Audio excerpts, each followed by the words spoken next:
Assalamualaikum warahmatullahi wabarakatuh. Bismillah, alhamdulillah.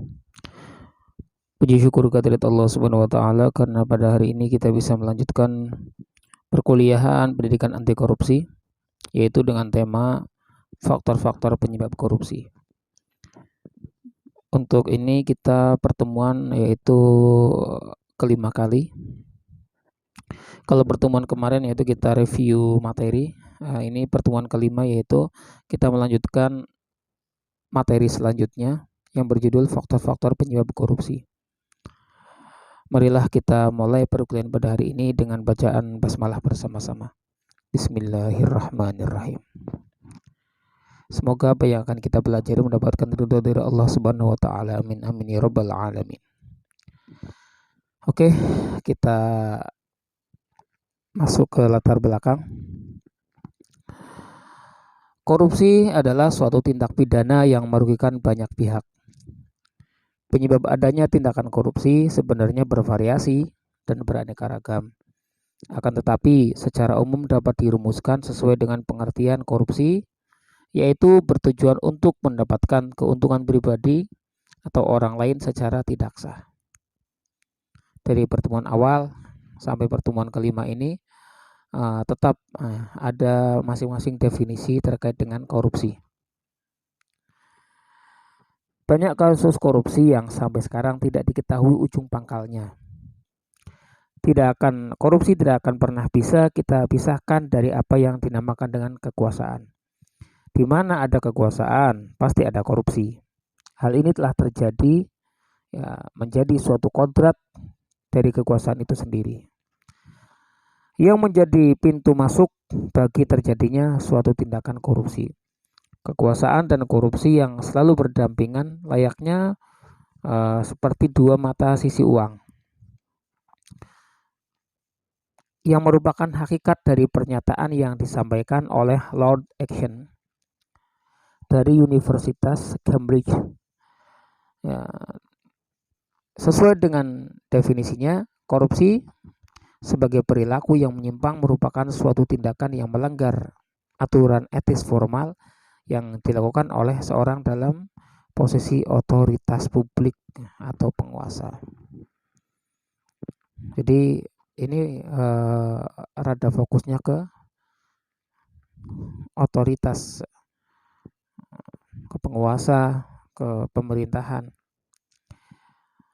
Korupsi cenderung dilakukan oleh orang yang memiliki kuasa atau wewenang terhadap sesuatu. Apabila seseorang tersebut tidak memiliki kuasa, kecil kemungkinan bagi dirinya untuk melakukan sebuah tindak korupsi. Namun merupakan suatu kemustahilan bagi manusia yang tidak memiliki sebuah kekuasaan. Selain itu, ciri paling utama dari korupsi adalah tindakan tersebut dilakukan untuk kepentingan dan keuntungan pribadi semata dan merugikan pihak lain di luar dirinya. Jika kita melihat konteks-konteks dari kasus korupsi yang terjadi di Indonesia, korupsi, ini yang kelas kakap, merupakan korupsi yang serius yang merugikan negara dan masyarakat. Korupsi yang dimaksud ini juga tidak lepas dari masalah kekuasaan. Misalkan, para pejabat publik telah dengan sengaja menyalahgunakan wewenangnya untuk melakukan tindak atau tindakan melanggar hukum untuk kepentingan pribadi. Seorang pejabat publik yang memegang kekuasaan itu memiliki wewenang. Secara otomatis, orang yang memiliki wewenang atau kekuasaan, mereka memiliki daya untuk mempengaruhi kebijakan yang akan dikeluarkan. Sesuai dengan sifat dari kekuasaan atau kekuasaan politik itu, yaitu mengendalikan tingkah laku manusia atau masyarakat dengan memaksa agar supaya masyarakat bersedia untuk tunduk kepada negara atau pemerintah. Dalam hal ini, setiap kebijaksanaan yang diberlakukan sejatinya merupakan sebuah ketentuan atau aturan yang sesuai dengan tujuan-tujuan pemegang kekuasaan sendiri. Dari sinilah peluang untuk terjadinya tindakan korupsi besar sekali. Jadi fokus kita dalam tema ini yaitu kasus korupsi yang terjadi di lingkup suatu kekuasaan atau suatu pemerintahan. Banyak sekali peluang-peluang korupsi yang dilakukan, yang terungkap maupun yang belum terungkap. Praktiknya adalah para penguasa, mereka yang memilih kebijakan, mereka yang membuat undang-undang, mereka yang membuat suatu program gagasan, mereka sendiri yang mengambil keuntungannya. Itulah gambaran sekarang ini negara kita sedang mengalami pemiskinan. Maksudnya pemiskinan adalah mereka memiskinkan kita, mereka memiskinkan negara, merongrong negara.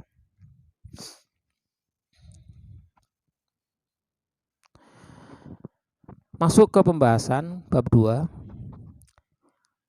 Faktor A, yaitu penyebab korupsi. Di sini akan dibahas beberapa faktor yang menyebabkan suatu korupsi. Ada beberapa faktor yang menyebabkan negara kita rawan dari korupsi, diantaranya yaitu ketiadaan atau lemahnya sebuah kepemimpinan dalam posisi yang strategis. Kemudian kelemahan ajaran agama dan etika spiritual tentang adanya takut kepada Tuhan, ketakwaan. Kemudian pengaruh kolonialisme atau penjajahan masih juga kerap, warisan-warisan budaya lama, warisan-warisan sifat-sifat jelek yang diturunkan oleh kolonial, lemahnya pengaruh pendidikan, kemiskinan, kemudian sanksi hukum yang lemah.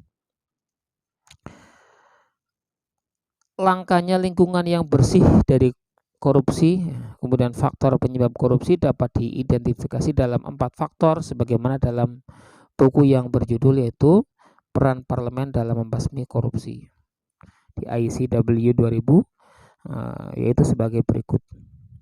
Ini adalah faktor-faktor yang berada dalam buku Parlemen dalam Membasmi Korupsi.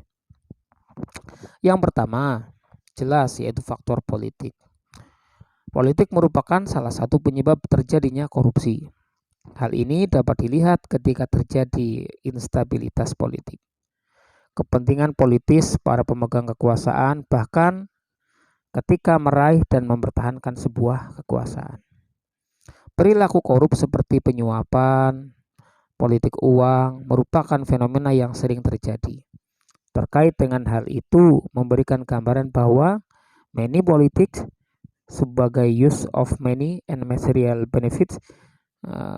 Menurut Susanto, korupsi pada level pemerintahan adalah dari sisi penerimaan, pemerasan uang suap, kemudian perlindungan, pencurian barang-barang publik untuk kepentingan pribadi.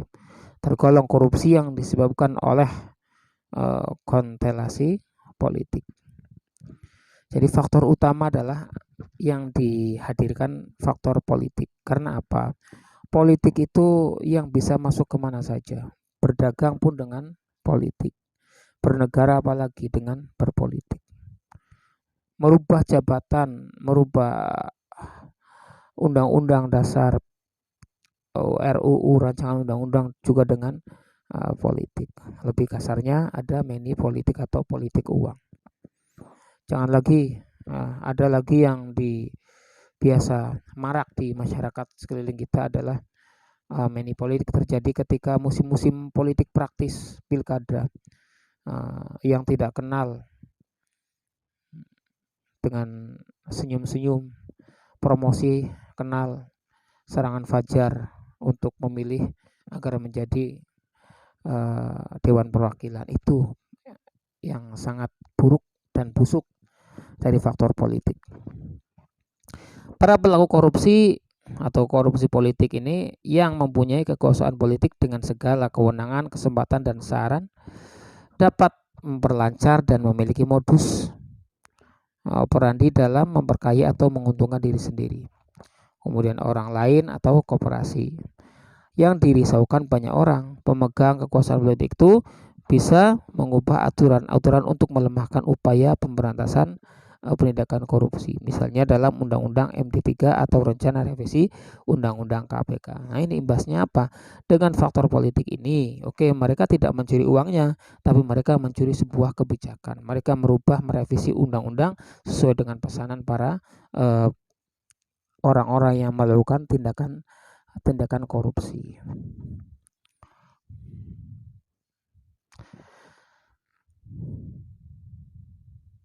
Yang kedua yaitu faktor hukum. Faktor hukum bisa dilihat dari dua sisi. Di satu sisi dari aspek perundang-undangan dan sisi lain lemahnya yaitu dari penegakan hukum. Tindakan korupsi mudah timbul karena ada kelemahan di dalam peraturan undang-undang yang mencakup adanya peraturan undang-undang yang bermuatan kepentingan untuk pihak-pihak tertentu. Kualitas peraturan perundang-undangan kurang memadai. Kemudian peraturan kurang disosialisasikan. Adanya sanksi yang terlalu ringan berbentuk remisi. Akhirnya 2 tahun dituntut penjara karena remisi cuma 8 bulan keluar. Penerapan sanksi yang tidak konsisten dan pandang bulu. Lemahnya bidang evaluasi dan efisi peraturan perundang-undangan. Makanya orang yang mencuri ayam dihukum 5 tahun, yang korupsi 2 miliar dihukum 2 tahun. Padahal ayam sama 2 miliar besar uangnya, nominalnya lebih besar, tapi yang hukumnya sama, mencurinya nilainya berbeda. Itu hukum kita masih seperti itu, belum bisa tajam ke atas. Ini masih tajam ke bawah, tumpul ke atas. Yang ketiga, faktor ekonomi. Faktor ekonomi juga merupakan salah satu penyebab terjadinya korupsi. Hal itu dapat dijelaskan dari pendapatan atau gaji yang tidak mencukupi kebutuhan. Pendapat ini tidak mutlak benar karena dalam teori Maslow, sebagaimana dikutip oleh Sulistiantoro, korupsi seharusnya hanya dilakukan oleh orang untuk memenuhi dua kebutuhan yang paling bawah, dan logika lurusnya hanya untuk dilakukan oleh komunitas masyarakat yang pas-pasan yang bertahan hidup. Namun saat ini korupsi dilakukan oleh orang kaya dan berpendidikan tinggi. Aspek ekonomi yang menjadi penyebab terjadi korupsi diantaranya adalah rendahnya gaji pegawai, kekuasaan pemerintah yang dibarengi dengan faktor kesempatan bagi pegawai pemerintah untuk memenuhi kekayaan mereka dan kroni-kroninya. Jadi ada pendapat ini dalam Sulistiantoro ini, korupsi seharusnya ya dilakukan untuk bagi orang-orang yang dalam kebutuhan yang darurat ya. Logikanya, orang yang tidak bisa makan karena tidak ada yang belas kasihan, mereka korupsi atau mencuri apa. Tapi yang terjadi bukan itu, malah orang-orang yang dalam kondisi lapar mereka masih melihat Tuhan, masih ingat adanya Allah, tingkat spiritualnya tinggi. Malah yang mencuri adalah orang-orang para pegawai, orang-orang yang berpendidikan. Ketika melihat peluang, kebijakannya ya bisa gonta-ganti, bisa dilenturkan, maka mereka akan berusaha untuk memenuhi kekayaan untuk mereka dan kroni-kroninya. Itulah faktor ekonomi. Yang keempat yaitu faktor organisasi. Organisasi dalam hal ini adalah organisasi yang dalam yang luas, termasuk sistem pengorganisasian lingkungan masyarakat. Organisasi yang menjadi korban korupsi atau di mana korupsi terjadi biasanya memberi andil terjadinya korupsi karena membuka peluang atau kesempatan untuk terjadinya korupsi. Bila mana organisasi tersebut tidak membuka peluang sedikit pun bagi untuk melakukan korupsi, maka korupsi tidak akan terjadi. Organisasi pun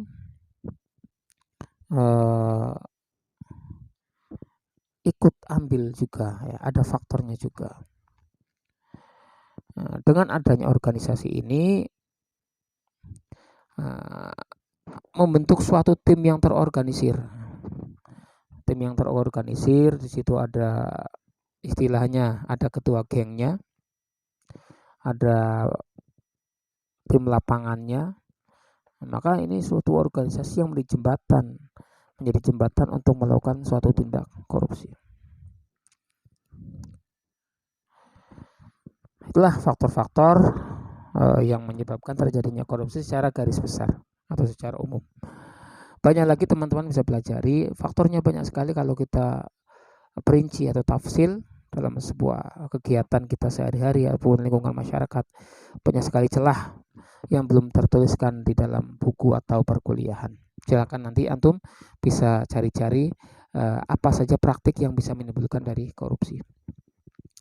Kemudian yang B, penyebab korupsi dalam perspektif teoritis. Ini secara teoritis. Teori yang membahas mengenai perilaku korupsi yang dikenal dengan teori Ghosn. Ilustrasi Ghosn teori terkait dengan faktor-faktor yang menyebutkan terjadinya kecurangan meliputi keserakahan atau greed, kemudian opportunities, kesempatan, needs, kebutuhan, dan adanya pengungkapan. Terkait keserakahan dan kekuasaan para pelaku korupsi. Koruptor adalah orang yang tidak puas akan keadaan dirinya, yang dinamakan dengan keserakahan. Kemudian opportunity merupakan sistem yang memberi peluang untuk melakukan korupsi. Adanya kesempatan untuk melakukan suatu tindak korupsi yang bisa diperluas keadaan organisasi atau masyarakat yang sedemikian rupa sehingga terbuka kesempatan bagi seseorang untuk melakukan kecurangan. Kemudian needs atau kebutuhan, yaitu sikap mental yang tidak pernah merasa cukup, selalu syarat dengan kebutuhan yang tidak pernah usai. Mobil bagus, rumah bagus, jabatan bagus, kurang. Investasi sana sini dengan uang negara. Itu needs atau kebutuhan yang tidak pernah usai. Kemudian exposure, hukuman yang dijatuhkan kepada para pelaku korupsi yang tidak memberi efek jera pelaku maupun orang lain. Kalau sudah terungkap, ini secara teoritis mereka sudah tertangkap, maka hukumannya itu tidak memberi efek jera karena kebanyakan remisi dan keringanan, potongan masa kurungan, mereka tidak kapok-kapok. Bahkan ada yang penjaranya ada TV dan AC dan kulkasnya, Masya Allah ya, sangat menyedihkan sekali. Faktor internal dan eksternal penyebab suatu tindak korupsi. Secara garis besar, penyebab korupsi dapat dikelompokkan menjadi dua, yaitu faktor internal, diantaranya adalah aspek perilaku individu, sifat tamak atau rakus, kemudian moral yang kuat, moral yang kurang kuat, kemudian gaya hidup yang sangat konsumtif. Ini faktor internal, ada dua. Kemudian yang faktor internal yang kedua yaitu aspek sosial. Perilaku korup dapat terjadi karena dorongan keluarga. Bisa jadi kemudian kaum behaviors mengatakan bahwa lingkungan keluarga lah yang secara kuat memberikan dorongan bagi orang untuk melakukan suatu tindak korupsi dan mengalahkan sifat baik seseorang yang sudah menjadi traits pribadinya. Lingkungan dalam hal ini malah memberikan dorongan dan bukan memberikan hukuman kepada orang ketika ia menyalahgunakan kekuasaannya. Jadi ada aspek perilaku, kemudian aspek sosial atau lingkungan yang bisa menjadikan orang melakukan suatu tindak korupsi. Ini faktor internalnya. Kemudian faktor eksternal ada 4 ya, kami tulis di sini. Pemicu perilaku korup yang disebabkan oleh faktor di luar dari perilakunya, yaitu aspek sikap masyarakat terhadap korupsi. Pada umumnya, jajaran manajemen selalu menutupi tindak korupsi yang dilakukan oleh segelintir oknum dalam suatu organisasi. Kemudian akibat sifat tertutup ini, pelanggaran korupsi justru terus berjalan dengan berbagai bentuk. Oleh karena itu, sikap masyarakat yang berpotensi menyuburkan tindak korupsi terjadi karena nilai-nilai masyarakat kondusif untuk terjadinya korupsi. Kemudian masyarakat kurang menyadari bahwa korban utama korupsi adalah masyarakat sendiri. Kemudian masyarakat kurang menyadari bila terjadi pada dirinya itu sebuah keterlibatan dalam korupsi. Masyarakat kurang menyadari bahwa korupsi akan bisa dicegah dan diberantas bila masyarakat ikut aktif dalam agenda pencegahan dan pemberantasan. Ini aspek pertama, itu aspek masyarakat terhadap korupsi. Ada juga ya peranan masyarakat terhadap melancarkan aksi-aksi tindakan korupsi ini. Yang B, faktor eksternal dari penyebab korupsi, ada yang dinamakan aspek ekonomi. Pendapatan tidak mencukupi suatu kebutuhan. Dalam rentang kehidupan ada kemungkinan seseorang mengalami situasi terdesak dalam hal ekonomi. Keterdesakan itu membuka ruang bagi seseorang untuk mengambil jalan pintas, diantaranya dengan melakukan suatu tindak korupsi. Ada pepatah mengatakan suatu tindak kejahatan datang ketika ada kesempatan. Tadinya tidak berniat berbuat buruk, tapi karena dilihat tidak ada orang di rumah, kemudian kepepet karena ingin beli apa, ada dompet ketinggalan, diambil. Itu karena ada suatu kesempatan. Yang C, dari aspek politis.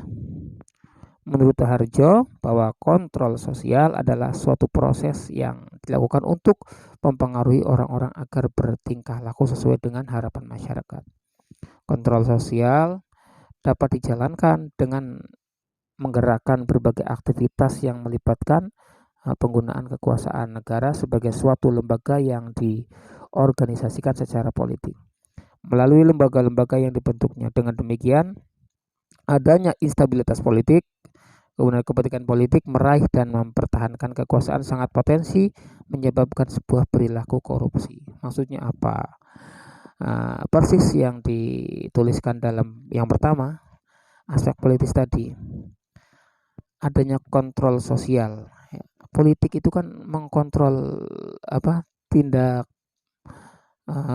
kebijakan-kebijakan masyarakat, kebijakan-kebijakan sosial itu dikontrol oleh faktor politik, dimainkan di situ.